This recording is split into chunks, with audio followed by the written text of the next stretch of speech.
When I first got into landscape photography, it was exciting, to say the least. I was trying my hand at something new creatively, exploring incredible environments, and learning new things about photography, the world, and myself for that matter.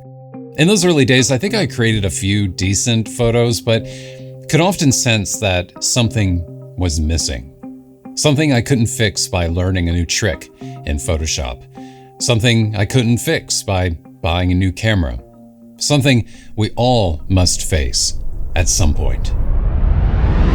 This video is sponsored by Squarespace.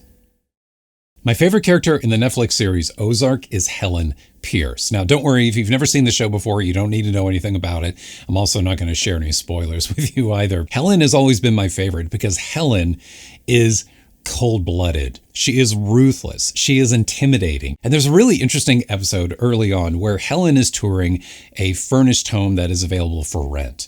And she's doing so with her, well, let's just call her business associate, Wendy Bird. And they're walking around from room to room, and they're not even really talking about the house at all. They walk into this living room, and there's a painting that is hanging on the wall.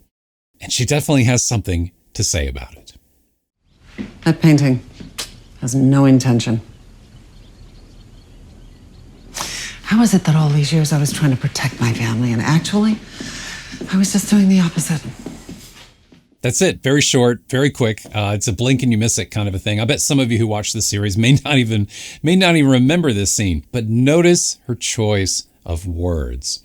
Notice how she chose to critique the painting. She did not criticize the painting's style, the aesthetic of the painting, or even the technical skill or execution. The painting could be beautiful, right? I mean, I might like it, you might like it, the average person might like it, the average person might not notice a thing. But in that moment, instead of criticizing the painting, she criticized the artist. The painting had no value, and the painting was basically like wallpaper on the wall because the painting lacked intent. The painting had no soul, no meaning, no purpose, because the artist failed to contribute any to it. That painting has no intention. And the longer I thought about it, this feeling of dread started coming over me because I started imagining what Helen would have said, or anyone else for that matter, had one of my photographs been hanging on that wall. If that painting wasn't there and one of my photos was there instead, would she say the same thing? Intent for me is kind of like that dark room or closet in your house, the one that's got like some old junk in it. You don't want to deal with it. You don't want to look at it.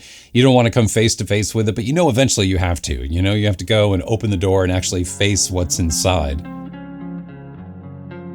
When I first started developing an interest in landscape photography and I first started pursuing it, my goal was not to fulfill a specific creative intent or to create a body of work or even a collection of work. I mean, the most I could do at the time was just, build, deeper, technical proficiency with a camera, learning the ins and outs of, timing my images and, finding good light and, and strengthening my compositional eye, all that good stuff. And I wasn't even trying to create great or even good images, honestly. The most I could ask for were competent images, single standalone images that I could post to, Instagram, to social media and share, images I wouldn't be, too embarrassed by. But eventually it became really clear to me that this was a problem, that this was something that I had avoided, that I hadn't been paying enough attention to, and that it was probably holding me back as well. And it was something that I really needed to face and to do something about.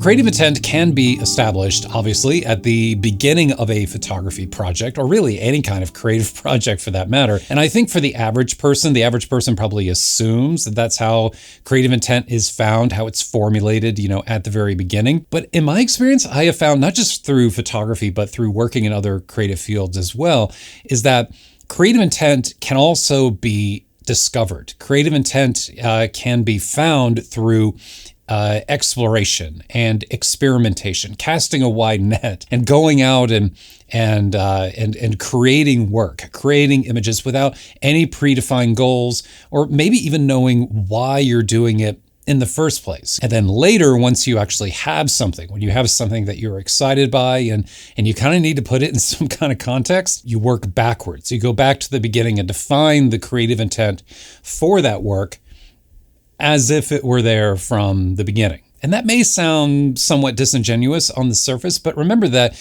creativity is anything but like a linear path. Like it's not the kind of thing where you can start at point A with a very clear idea of what it is that you want to do and draw the shortest, most direct route to point B. It meanders and flows. It rarely, ends up where you expect. And that's one of the exciting and awesome things about it. For example, a few years ago, I traveled to Utah to do some landscape photography work there, which plenty of people do because that's where Zion is, that's where Arches is. I mean, and plenty of other national parks and state parks. And it's an incredible place. And I intended to go to like a bunch of different places. I had something scheduled for every day. But early in the trip, I came across this area where Factory Butte is and near the town of Hanksville and all that. And I just became enthralled with it. Like I was so excited by the landscape there. And it just scratched like this itch that I guess I didn't realize that I had.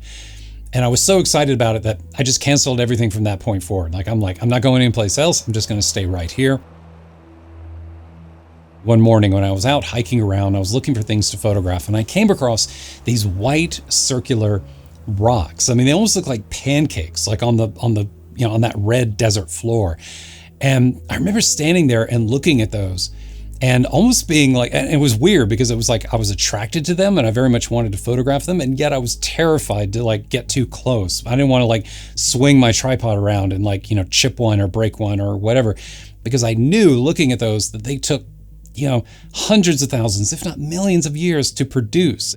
I just thought they were incredible. And it was that moment and others, just the general experience of being there that just really made me aware and just really made me think about just how ancient the landscape was, how many millions of years it took in order to create what it was that I was seeing, in order to create this crazy, chaotic, yet beautiful landscape that I just couldn't get enough of, and how utterly insignificant and unimportant my life, was in comparison to all of that, like to everything that I was seeing around me. I just had this intense moment of self-awareness. It was almost like this out-of-body experience where I'm like looking back at me and what I'm doing and where I am, and started questioning why I'm there. What in the world are you doing out here doing this when there's all other kinds of things, much more pleasurable, much nicer things and places where you could be? Why are you here? And I just had this really weird feeling of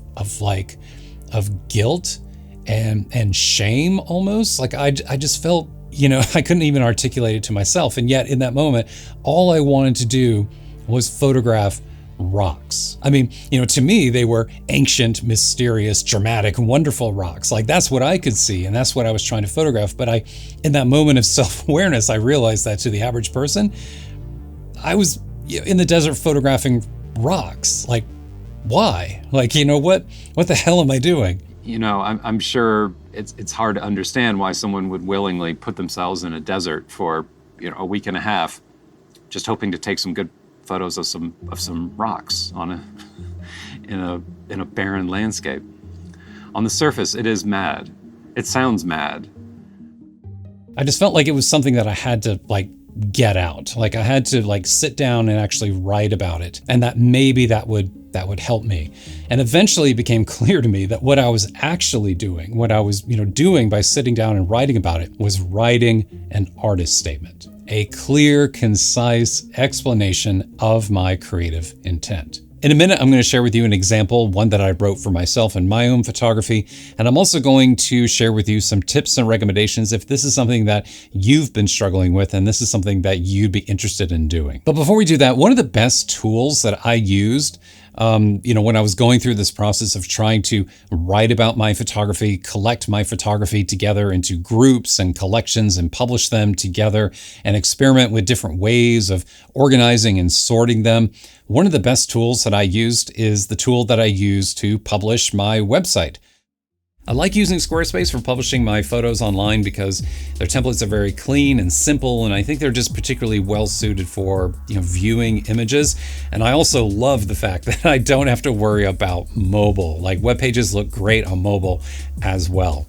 Even though I definitely know how to code and how to design and build a website, I prefer using Squarespace because it is so simple and straightforward and easy to use. And it's just one less thing for me to think about. It's so easy just to publish new images and to, start selling items like these. It's super simple. So if you are looking to build a brand new website, or maybe refresh the one that you currently have, if you have an old website that could use a refresh, definitely check out Squarespace. And you can do so absolutely free for 30 days. Kick the tires and see how it works for you by heading over to squarespace.com/Dominey.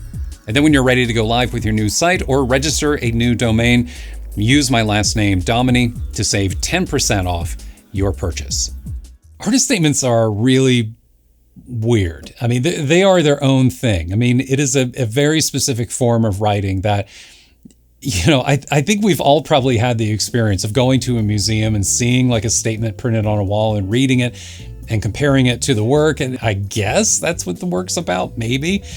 Seems like a lot, but okay. You know that feeling, right? And that's what makes it so frustrating to do, because I want my words to be insightful and meaningful and all that good stuff. But at the same time, I'm also just like highly allergic to bullshit. I mean, this is such a thing that you can actually go online and you can find, there are generators online. There are, bullshit artist statement generators that you can use in order to just, kick out an artist statement, whatever it is that you want. It sounds terrible. It sounds awful. It sounds inauthentic. It sounds pretentious. It just, or it may sound like it's like generated using AI, which I guess is like the modern day equivalent. And actually, to that point, let's put together an artist statement here using AI. We're going to use ChatGPT for this.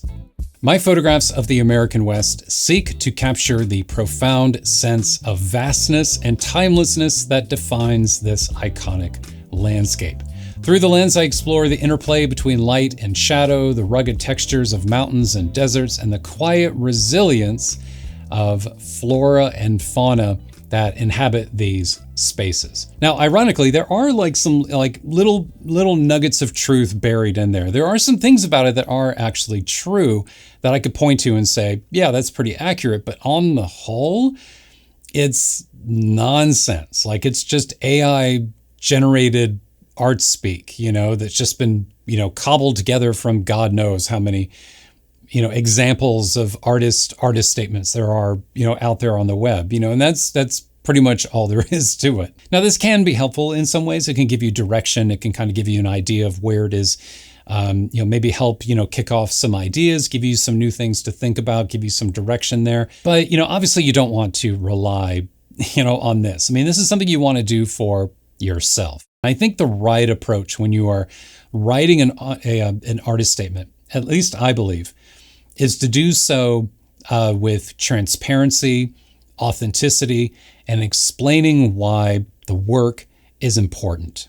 Like, not important to the outside world, not important to the viewer, important to the artist, important to you, important to the person who created it, what connection it has. Why was the work, or why were the photographs created in the first place? That was the key insight that I had when I sat down to try and do this, when I sat down to try and communicate my creative intent through an artist statement and to actually write one of these.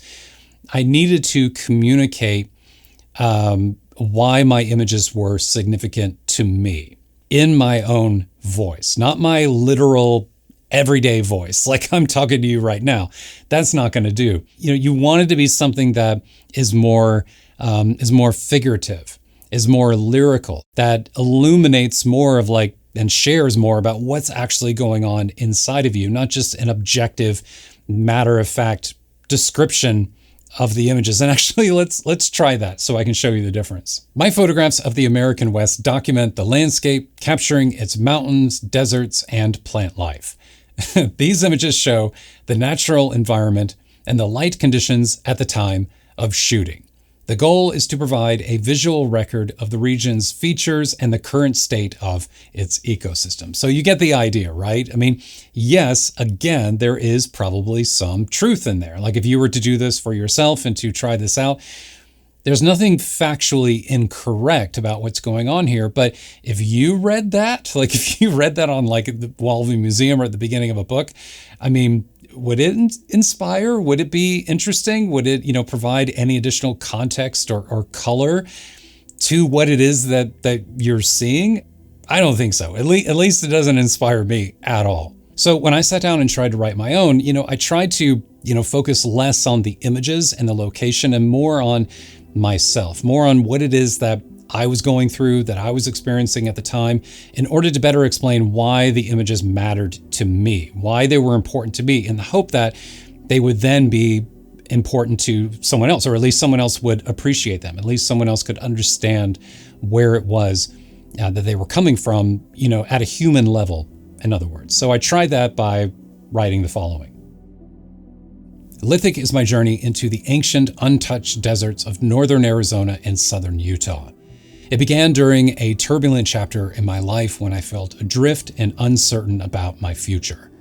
Drawn inexplicably to a land I had never seen, I sought solace and inspiration in the searing heat and vast expanses of the desert, surrounded by towering boulders and mysterious rock formations. In the stillness and solitude of this place, I felt a deep connection to the energy of the landscape, as if tapping into a frequency that had hummed for millions of years. The vast and different desert made me reflect on the fleeting nature of my own life. Despite its harshness, it felt like home, offering a sense of peace and clarity I had been unknowingly searching for.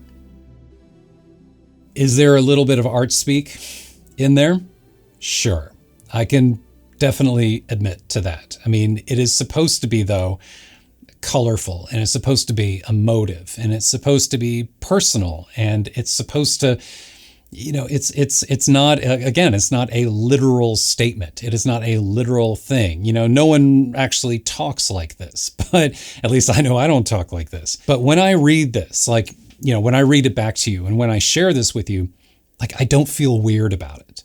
Because, sometimes I've written things and I'll kind of look at it and be like, that doesn't sound like me at all. Who am I writing this for? Am I writing it for myself, or am I trying to impress, or am I trying to write what I think other people think it should sound like, or what sounds professional, or what sounds artistic, or whatever? And what I tried to do instead was just be as honest and as candid and as transparent as I could possibly be. And because of that, I think that's the reason why I can read this now to you comfortably and not feel weird about it. And one of the great benefits of doing this, of sitting down and writing about your work, of expressing, why your work is important to you and what it is that you see, and sharing your creative intent about it. One of the things that's really helpful about doing this is that it gives direction. At least for me, it definitely helped, because when all the world's your oyster, when you can go out and photograph practically anything you want, when you start thinking about your photography in terms of collections and groups and projects, then you have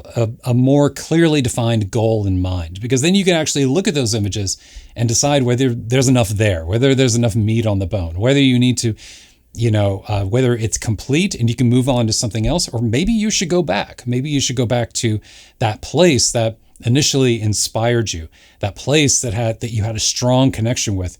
Maybe you should go back and create more images and use that statement, use what it is that you wrote about it as your guide when you go out to shoot more. So all of that's fine and good, but we may be, putting the cart before the horse here. I mean, what do you do if you find yourself in a situation similar to me, where you're looking at a bunch of images that you've taken, you're looking at them, and you're not exactly sure what your intent was. You're not exactly sure where to start. How do you write about this? How do you put words to images? How do you do this? How do you pull that statement out of yourself? Well, something that worked really well for me is actually an old trick that I learned from, I used to work in design and user experience, and something that people used to do when they would do user experience research, when they're interviewing, the user of a product in order to better understand their opinions about the product and how they use it and all that. A common trick to do is to just keep asking why. When you ask them a question and they give you an answer, follow that up with, why is that? Right? And just keep asking why. Just keep asking why over and over and over again. And what you'll find is that if you're doing this with yourself, you just keep asking yourself this question. Like you may start with just like the super obvious, the relatable, the literal, the understandable, the everyday speak. And then as you start pulling it back and you start asking, well, why is that? Why did you feel that way? What was interesting about that to you?